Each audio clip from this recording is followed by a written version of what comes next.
Hi, everyone. Thanks for joining us today. I'm Michael Miller. I'm the CEO and founder of Verito Health. And Dr. Anderson? Hi, Mike Anderson. I'm Verto's Chief Medical Officer. I'm a surgical oncologist and palliative care doc. And I also work in the School of Public Health as a researcher. This area is very topical and relates to a lot of parts of my life. So I'm interested to see what I learned today.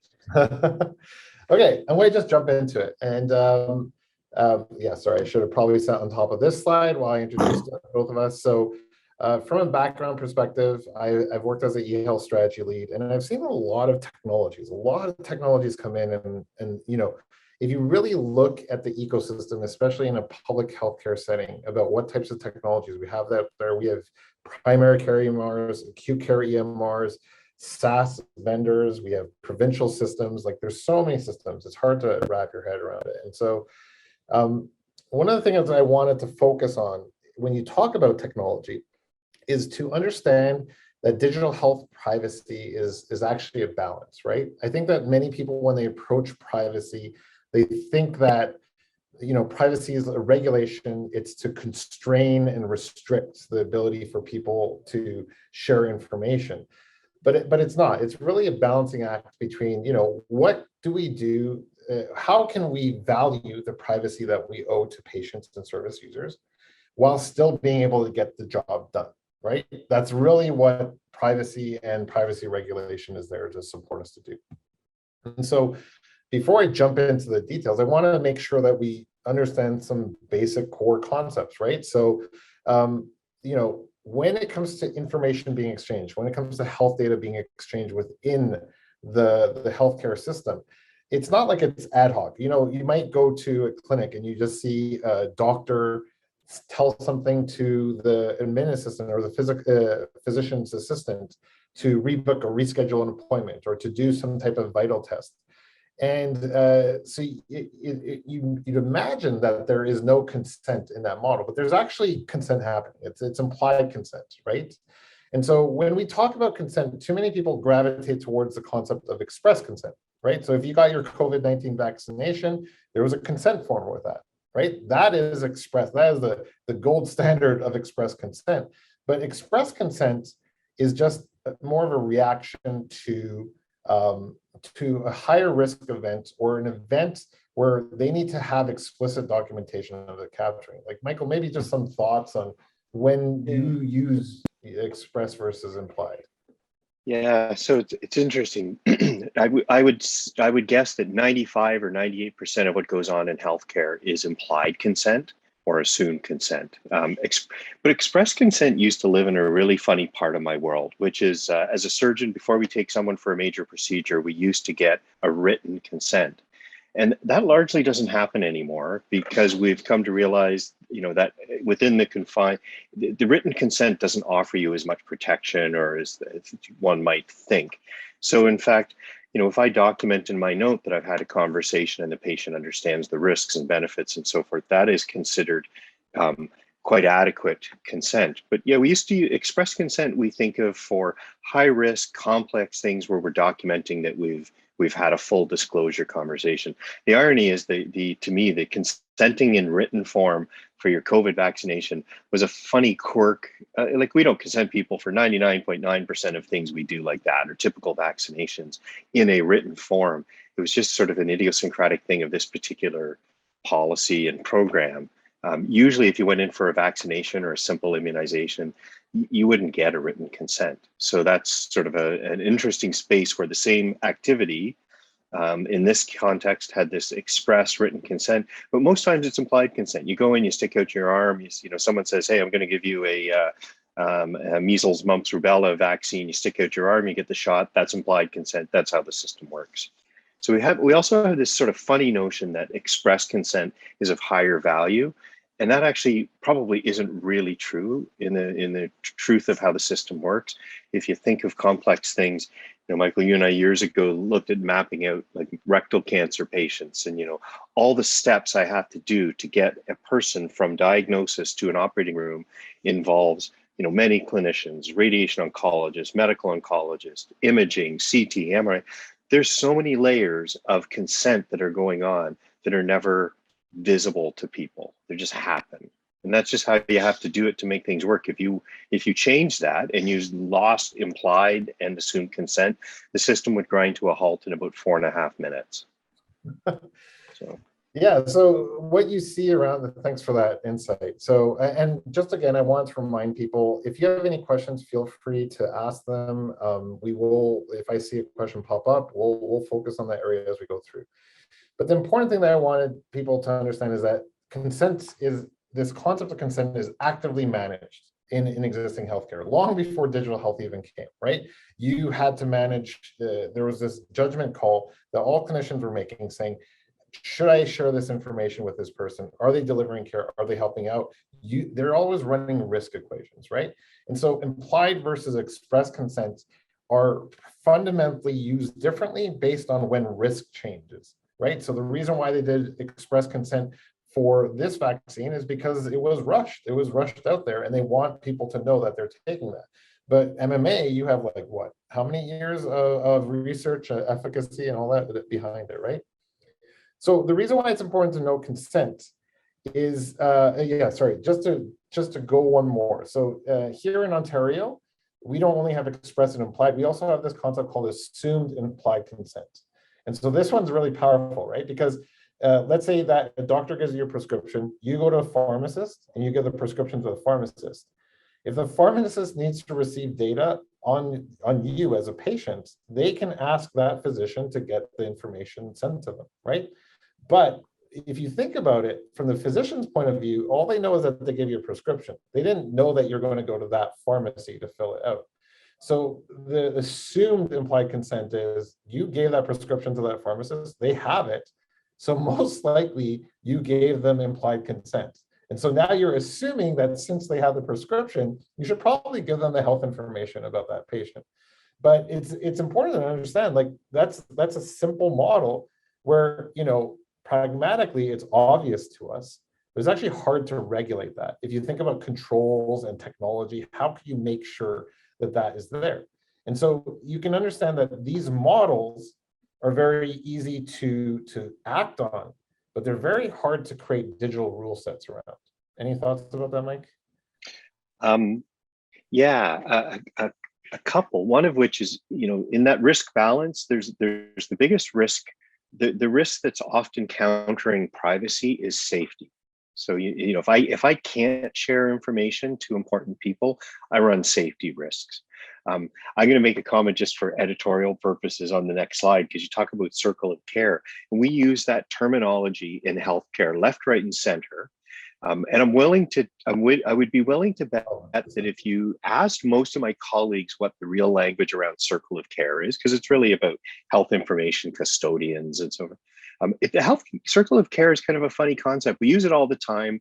I don't think people always know how to define it, and it actually doesn't show up in the HIPAA in the legislation. That exact terminology. We talk about it as healthcare custodian, information custodians, but it's kind of an interesting one. We talk about it when you try to push people to define really what's in and out of scope of circle of care.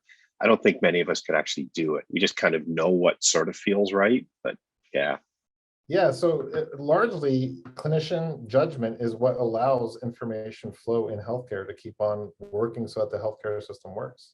It's not actually the technologies behind it. And so that's the last point I want to reinforce, which is to understand why it's so hard when it comes to privacy and interoperability. As we move into this health team and integrated care team concept, why is it so hard to codify this? And so hopefully you guys have heard some examples that consent is a risk equation, right? So to know risk, you need to know context. You need to understand where people are coming from. And the tools that we have largely in the healthcare environment weren't designed to capture that, right? An EMR is a repository for information that the clinician captured largely inside the system, right? And so when you have an EMR, let's say you're in a hospital network, if you share that with an ambulatory system, if you share that with a clinical data repository, they're just happy. They're like, okay, the clinician wrote the information inside here, and now you're sharing it with us. that makes sense because we're all the same provider group. We're all part of this hospital system or something like that. And so most of these systems are designed to communicate with other trusted assets within their system, right? But if you move into interoperability, where you're now bringing in new providers, providers who aren't part of that trusted network, now if your EMR was to send data to them or push that data to them, they'll be like, wait a minute, maybe I don't have that patient. You know, you can't assume, like if you have a primary care provider and right beside them, they have a physiotherapist, everyone knows that every patient in that primary care is not someone that the physiotherapist should necessarily see data for, right? But the systems are designed to push to trusted sources, not to untrusted sources. And on top of that, like when you put in controls, like if you want to have express consent, what happens if the patient doesn't provide it, right? So if the patient doesn't provide express consent, does the data just not flow? Right? So maybe you have a third party clinician who is part of the circle of care, but they can't get access to that record because the person did not allow it to happen. And so you start seeing these risk equations that clinicians do all the time to make sure that the information flows correctly, suddenly is disabled once you move them inside an interoperability or a digital health framework. Does that resonate, Michael?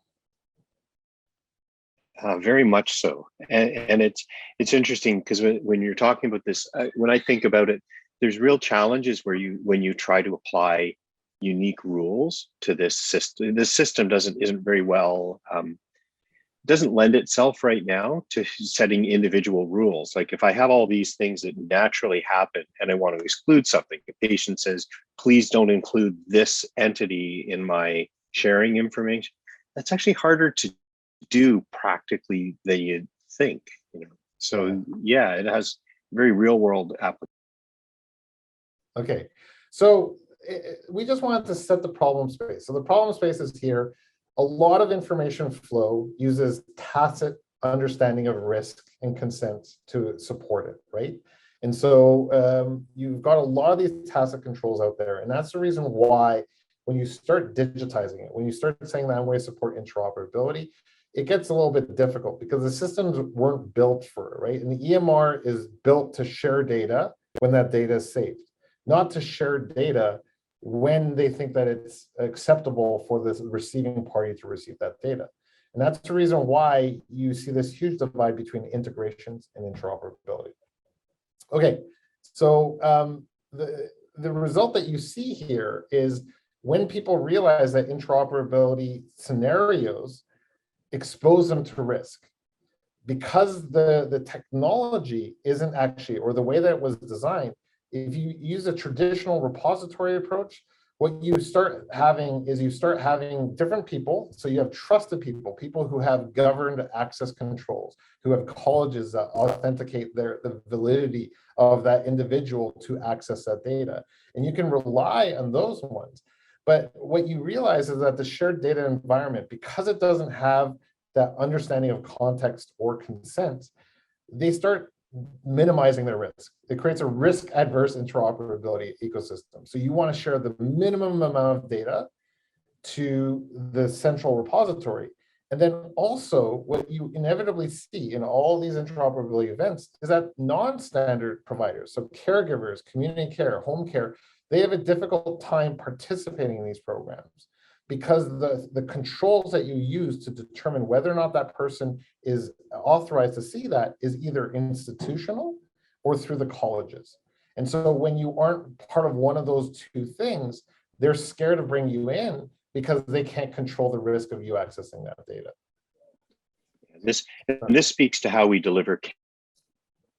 I mean, this model worked when care existed within institutional concrete walls because I could govern this in a whole bunch of conceptually easier ways. So much care is provided in the community, and if I think of a palliative care practice in the community, a relatively small portion of it is provided by what I would consider typical healthcare. It's community providers. They fall under a whole different set of governance and privacy. And so I'm always trying to understand, is this person in circle of care? Are they out? How do I effectively communicate with all of these standard health information custodians. And then that's, that's again, that balancing act. But as we provide more care in non-institutional settings, this challenge continues to increase. Okay. Okay, so yay, I've said the world is being complicated. I've said that we have risk adverse interoperability. Okay, I'm not going to leave you with doom and gloom. Let's focus on how we go forward. So how can we use our understanding of implied and express consent to better unlock interoperability? And we have kind of 4 pull away recommendations for how we think that your knowledge of this can help you actually move forward with interoperability.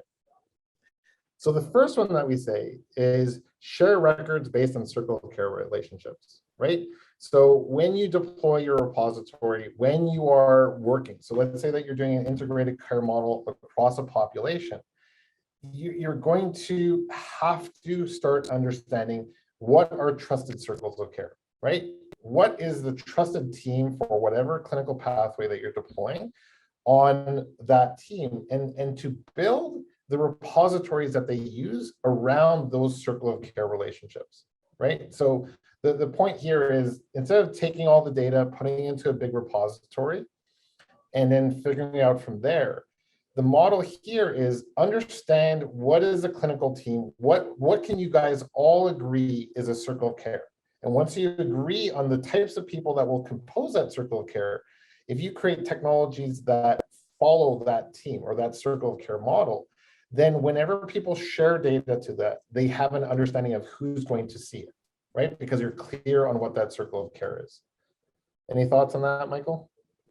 Yeah, I mean, I think one big takeaway is that ultimately we talk so much about patient-centered care, but we often don't practice it. This is an area where that would be paramount, that the patient or their substitute decision maker actually is at the center of the circle of care and relationships. So you're absolutely right. As opposed to just the information, we need to understand the relationships. Who's better to understand that than the person centered in this? Okay. So the second point is to use information pulls rather than pushes. And why is this so important? So we talked about how EMRs and traditional digital health tools, they're used to communicating out whenever they save data. So like when a primary care physician saves a progress note, is that the right time to send data to, let's say, a health team or an integrated health team? Probably not, right? Because you don't know if that health team is going to be working on them. You don't even know if they've been referred yet. Whereas if you just change the dynamic, so instead of the EMR pushing the data to that health team, that when a referral is accepted by the health team, that it asks for data from the EMR. What you've done is you've aligned the information exchange around assumed implied consent. And so there's 2 big benefits to it. First of all, less privacy hurdles and you're actually compliant with it. But the second thing is that you're actually making sure that the best data at that point of referral is being retrieved because you're using a pull rather than a push. I fight the urge to say something that might have the word facts in it here, but I'm not going to. I'm going to suppress the urge to talk about faxes. We'll just move on painlessly. No. It's fine. You can talk about faxes because what's the format that our current system has? You receive an e-referral by fax. And then once you get that fax, what do? You phone their office and you ask them to fax more stuff over, right? So it's really like the instigator of the fax apocalypse. But if you align your digital technologies with that, then you might not kill the initial referral fax, but now you've created a digital solution that solves the follow-up fax, right? And it's not one, it's never one. You ask them for the information, you get it, and you're like, no, you definitely have this report for this scan. So it's like 17, right? It's crazy. Well, another layer of this is, as a specialist, I want certain information. The information that is pushed to me almost never reflects the information I want or need. 78 chest x-rays and the absent CT or MRI does me no good. So you're right, I actually need, the other piece is I gain insight or ability to gather the information I need But you're absolutely right. What is sent to me blindly is far less useful than what I can actually effectively pull through sort of a bit of a antiquated approach. We said the F word. Okay, so the third point is don't unnecessarily merge repository data, right? So one of the things that we see when people do large projects, they sign data sharing agreements, and then the data sharing agreement is so that you can change ownership and custodian. And whenever you take, this is a concept maybe not that many people will understand, but when an EMR integrates and sends data into another EMR, the problem there is that you're taking data that one custodian owned, and you're actually pushing that data and forcing the new custodian to acknowledge the risk with saving that data in their record, right? And so when you force that data in and you merge it into that new custodian's area, they have to receive the accountability of that received information, right? Legally, they also need to protect it and everything. And so the concept is, if you are making a repository, ask yourself, do I need to merge this data together, right? Right. And maybe one of the logical separations are, maybe there's multiple clinical pathways that you're dealing with. Maybe one of them is about finding unrostered patients' primary care. And then another one could be with COPD management. Don't merge those data sets together. Keep them logically separated, because it will simplify and it will reduce the amount of risk that a contributing custodian is providing when they send data to you, right? So this one's a little bit more of a technical domain, but the concept is, understand that just because you have a repository doesn't mean that you need everyone to sign off on everyone receiving that data. Use the concept of logical separation to minimize the risk profile, to encourage the sharing of quality information based on the clinical pathway. Okay, and then the last one is, when you're working with a large healthcare system, right? Like, let's just say this very directly, integrated care kind of needs community, kind of needs home care, kind of needs caregivers, and even non-traditional medicine partners. You need them at the table, right? They're not going to have colleges verifying that everyone who's accessing has been credentialed and everything. So you need to understand that you're never going to get that perfect level of risk mitigation when you want to actually solve systemic or population level challenges, which means you need to find something other than implied consent to get you that last mile. So why not consider using express consent for that last mile access, right? If you can't get an agreement in place, and it's really not fair. Like, I always see these data sharing agreements and I'm like, okay, it makes sense for a large rehab network. It makes sense for an acute care hospital, makes sense for a family health team, right? But then you go into fee for service, individual providers. Then you go into social programs. They don't have the legal framework or the governance to properly negotiate and discuss the terms of how they share, nor do they have the IT controls to assure identity. And so I always say that there's a certain level where the amount of work it takes for you to get a legal agreement versus creating an express consent method of opening up to the extended circle of care, there's that inflection point that you need to recognize. Have you experienced this? Like, Michael, you've worked with palliative, you work with many different programs where this is a challenge. Yeah. And in fact, in community settings, I would guess, a sizable, if not majority of the people delivering holistic care, complete care, the care, don't fall under the traditional health data access frameworks. So absolutely right. You have to share information. You don't need to make it so complex and burdensome. We don't have the resources in a lot of these situations to support that sort of high level data management framework. So it has to be simple. It has to be accessible. I guess the other piece is it has to be timely. You have to be able to get this stuff in a timely fashion. So this is exactly where we start to utilize this type of approach effectively. You just have to realize the scale of what you're dealing with. Are you dealing with a 20,000 person institution, or are you dealing with a 3-person small shop? That's the challenge. Awesome. Okay, so those are our 4 kind of tidbits or things that we wanted to share on how we think a better understanding, right? But the number one thing is like, where we're trying to say that healthcare works. Healthcare providers, despite digital technology and shortcomings, have been able to find ways to share that data. And so learn from the clinical models that you have and get digital care solutions to follow the consent pathways that they're currently using, right? Don't make them have to reinvent different ways of connecting. And so if you see that, you know, if you share data with a social worker because they come with the patient, chances are express consent where the patient can let you know that they trust them will be a very good way of unlocking their access to that information. But yeah, thanks everyone for joining us. Have a great day.